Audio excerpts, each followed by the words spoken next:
A ver, cuando pensamos en René Descartes, no hay que verlo solo como un filósofo. Él era, más bien, un arquitecto. Se imaginó un edificio del conocimiento, uno perfectamente racional, ¿saben? Construido sobre cimientos que nada ni nadie pudiera mover. Pero como pasa en cualquier gran construcción, si nos acercamos y miramos con cuidado, empezamos a encontrar fisuras, y son fascinantes. Hoy nos vamos a meter a explorar la estructura de ese edificio, y más importante todavía, esas grietas que nos revelan las tensiones que se esconden en la mismísima razón perfecta. Muy bien, entremos de lleno. Todo, absolutamente todo el proyecto de Descartes nace de esta pregunta tan fundamental. Pensemos que vivía en un mundo donde las viejas certezas estaban cayendo a pedazos. Así que él se lanzó a una búsqueda radical para encontrar una verdad tan pero tan sólida que ni la duda más extrema pudiera siquiera rasguñarla. Para entender a Descartes hay que viajar a su época. Fue un tiempo de crisis. Todo el conocimiento que venía de la Edad Media, ese que se basaba en la autoridad, en lo que habían dicho los grandes maestros, pues ya no parecía tan confiable. Hacía falta un nuevo método, un camino que cualquiera pudiera seguir usando su propia razón para llegar a la verdad. Y su método fue, radical. Miren estos pasos. Primero, algo sencillo, dudar de los sentidos. Total, a veces nos engañan. Pero él fue mucho más allá. Planteó lo que se llama la duda hiperbódica. ¿Y qué es eso? Imaginen esto. ¿Y si existiera un genio maligno?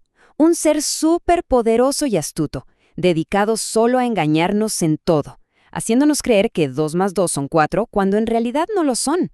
¡Qué locura! Al llevar la duda a ese extremo, Descartes estaba forzando a que apareciera esa certeza final, la del paso 3, la que lo aguanta todo, el yo pensante. Y la encontró, porque piénsenlo, incluso si un genio maligno me engaña en absolutamente todo, para que me pueda engañar, yo tengo que existir. Ojo, lo más interesante aquí es que el cogito ergo sum no es un silogismo, no es una deducción lógica paso a paso, es una intuición, directa.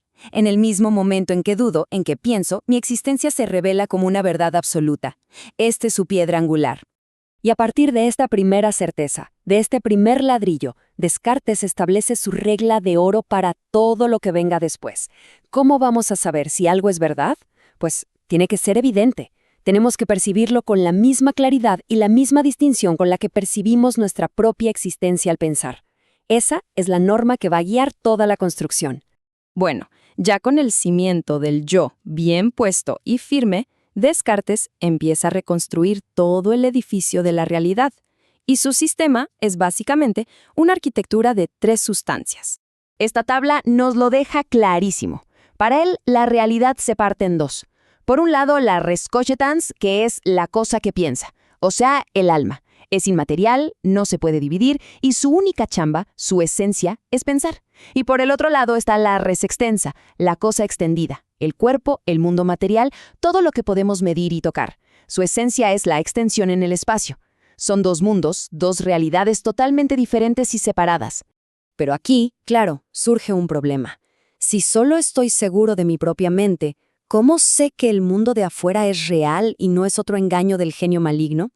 Y aquí es donde entra la pieza clave que lo sostiene todo: Dios. Para Descartes, Dios no es solo un asunto de fe. No, es una necesidad estructural de su sistema. Un ser perfecto y honesto que nos garantiza que nuestra razón, si la usamos bien, no nos va a engañar sistemáticamente. Dios es como el puente para poder salir de nuestra propia cabeza y confiar en que el mundo existe.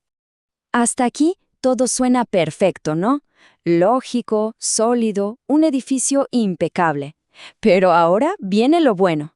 Vamos a hacer lo que prometimos. Vamos a buscarle las grietas, esas tensiones internas que el propio sistema de Descartes genera y que, bueno, han dado de qué hablar en la filosofía desde entonces. Y aquí está la primera gran fisura. A ver, si el alma es puro pensamiento, sin materia, y el cuerpo es pura materia, pura extensión, sin pensamiento, ¿cómo es que interactúan? ¿Cómo puede ser que una decisión que no es física, como quiero levantar mi brazo, provoque un movimiento que sí es físico y material? Son como aceite y agua, 2 mundos que no deberían poder tocarse. Descartes, por supuesto, se dio cuenta del problema y propuso una solución bastante curiosa: la glándula pineal. Dijo que en esa pequeña glándula en el cerebro era donde el alma y el cuerpo hacían contacto.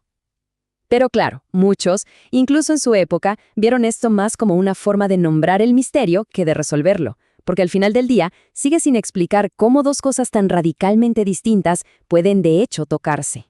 La segunda grieta es un problema lógico, y es uno de los más famosos de toda la filosofía. Se le conoce como el círculo cartesiano, y es básicamente un argumento que se muerde la cola. A ver, sigamos la lógica. Descartes usa su criterio de evidencia, recuerdan, las ideas claras y distintas, para demostrar que Dios existe. Pero un momento después afirma que solo podemos confiar en ese criterio de evidencia porque Dios, que es perfecto y bueno, garantiza que nuestras ideas claras y distintas son verdaderas. ¿Se dan cuenta? Se usa la evidencia para probar a Dios y se usa a Dios para validar la evidencia. Es un razonamiento circular que, pues, debilita todo el fundamento. Y acá tenemos la tercera gran paradoja. Si un Dios perfecto y bueno creó nuestra mente y garantiza que nuestra razón funciona, ¿de dónde sale el error? ¿Por qué nos equivocamos tanto? Parecería una falla de diseño, ¿no? La respuesta de Descartes a esto es fascinante. Dice que el error no es culpa de Dios, para nada. Es una consecuencia de nuestra libertad. Nuestro entendimiento, o sea, nuestra capacidad para captar ideas, es limitado, es finito, no podemos saberlo todo, pero nuestra voluntad, nuestra capacidad de decir sí o no, de afirmar o negar, es infinita. El error pasa cuando nuestra voluntad, que es infinita y ansiosa, se apresura y afirma algo como verdadero antes de que nuestro entendimiento, que es finito, lo haya visto con total claridad. El error, entonces, es una especie de falta de disciplina. A pesar de estas grietas, y son grietas profundas, el impacto de Descartes fue absolutamente revolucionario. Por algo se le considera el primer hombre moderno. Su pensamiento de verdad que marca un antes y un después. Y su legado no está tanto en las respuestas perfectas, sino en las preguntas que nos obligó a hacernos. Es que su obra le dio un giro de 180 grados a la filosofía.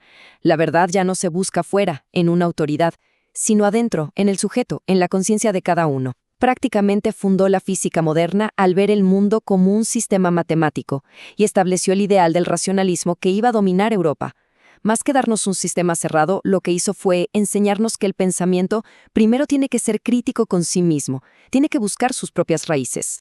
Y así, el edificio de Descartes, con todo y sus grietas, sigue en pie. Es un monumento al poder de la razón, pero también a sus límites. Y nos deja con una pregunta que sigue resonando hoy.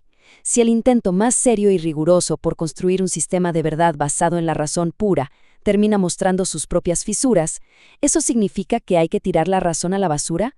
¿O más bien tenemos que aprender a pensar y a vivir dentro de sus paradojas?